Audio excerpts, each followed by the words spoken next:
يا صاحبي في ناس كل يوم بترمي ملايين الدولارات على لايفات تيك توك. ملايين بجد مش ألف. السؤال هنا الفلوس دي بتيجي منين؟ وهل الناس اللي بتاخد الهدايا دي عارفين مصدر الفلوس ولا في لعبة أكبر منهم بيتحركوا فيها زي العرايس الخشب؟ ركز معايا بقى عشان اللي جاي مش أي كلام، ده هيدخلك في عالم تاني.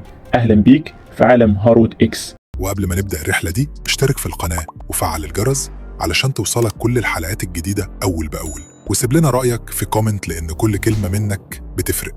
وخليك جزء من عالم هاروت، مش مجرد شخص عابر. احنا هنا بنفكر، بنسأل، وبنحاول نعرف الحقيقة حتى لو كانت مرعبة. مستعد؟ يلا بينا. لغز ملايين التيك توك. هل عمرك سألت نفسك ليه في واحد غريب بيدخل لايف لحد مش معروف ويرميله 5000 دولار في نص ساعة؟ مين المستفيد الحقيقي من كل ده؟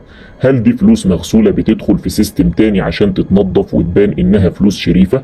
ولا الموضوع كله مخطط من ناس أكبر مننا بكتير، ناس مسكت العالم بالفلوس والعقول؟ التيك توك يا صاحبي مش بس تطبيق فيديوهات قصيرة، ده مخزن بيانات عن كل تفصيلة في حياتك. انت بتحب ايه، بتضحك على ايه، بتصرف فلوسك ازاي. ولما تلاقي ملايين بتتوزع كأنها هوا يبقى لازم نسأل، هو ده كرم ولا خطة مرسومة عشان يسيطروا علينا؟ مين اللي بيدفع الفلوس؟ اكبر سؤال بيحيرني، مين عنده قدرة يرمي ملايين كل يوم على ستريمرز ولايفات من غير ما يهتز؟ في 3 احتمالات. الاولى جدا وبتستخدم ده كتسلية او كرم وهمي. الغسيل الثاني فلوس وسخة بتدخل في شكل هدايا وجواهر، تمويل منظمات سرية عايزين يخلقوا نجوم وهميين يتحكموا في عقول الشباب. يا صاحبي كل مرة تشوف هدية على التيك توك اعرف ان وراها قصة اكبر بكتير من مجرد واو ده بيحبني. احنا في عصر كل حاجة فيه بقت مربوطة بالمؤامرات، حتى الهدايا اللي بتوصل للناس على الشاشات. هل في اتفاق بين الناس دي؟ لو ركزت هتلاقي ناس معينة دايما بتاخد اكبر الهدايا وكأن فيها سيستم متفق عليه. شركات بتضخ فلوس عشان الناس تتشجع تقلد. مشهورة معينة بتاخد نفس الهدايا كل لايف من نفس الاشخاص. هل ده صدفة ولا تمثيلية ضخمة عشان انت تفضل جوه اللعبة؟ انا شخصيا مش مصدق ان في حد يقدر يرمي 10,000 دولار لمجرد انه بيحب شخصية على النت.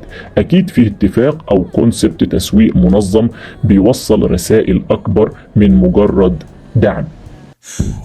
Hold your breath.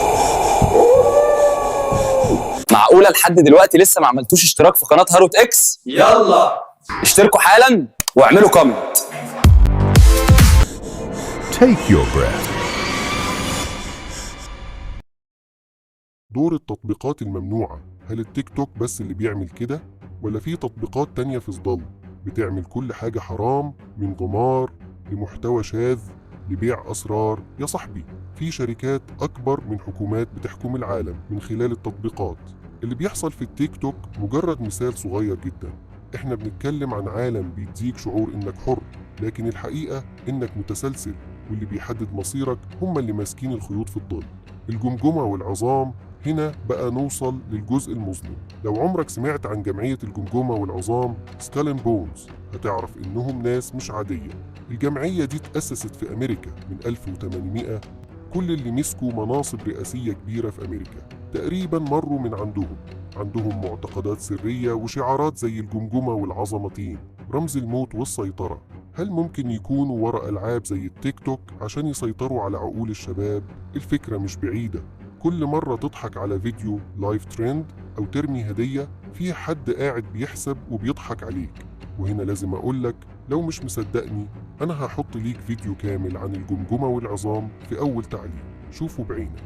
لعبة السيطرة في الآخر الموضوع كله عن التحكم، السيطرة على وقتك، السيطرة على تركيزك، والسيطرة على فلوسك حتى لو مش انت اللي بتدفع.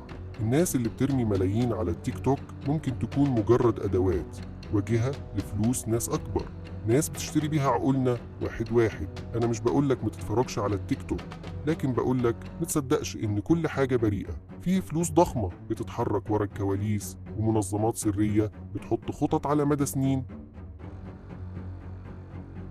سؤال الحلقة، هل تعتقد إن الملايين اللي بتترمي دي من ناس عادية ولا منظمات سرية؟ سيب رأيك في الكومنتات، ومتنساش تشوف فيديو الجمجمة والعظام اللي في أول تعليق، واشترك في قناة هاروت إكس حالا لأن اللي جاي أخطر.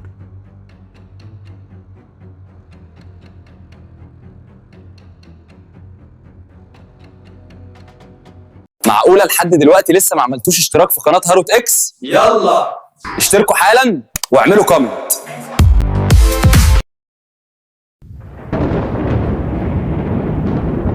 ما تنساش بقى يا نجم النجوم تعمل السبسكرايب وتعمل التعليق وتعمل اللايك الجميل. وانت يا نجمة نجوم الكوكب ما تنسانيش برضو عشان الحلقة الجاية ان شاء الله توصلكم بسرعة وهتبقى ضرب نار ان شاء الله. انتظرونا في الحلقات القادمة. سلام.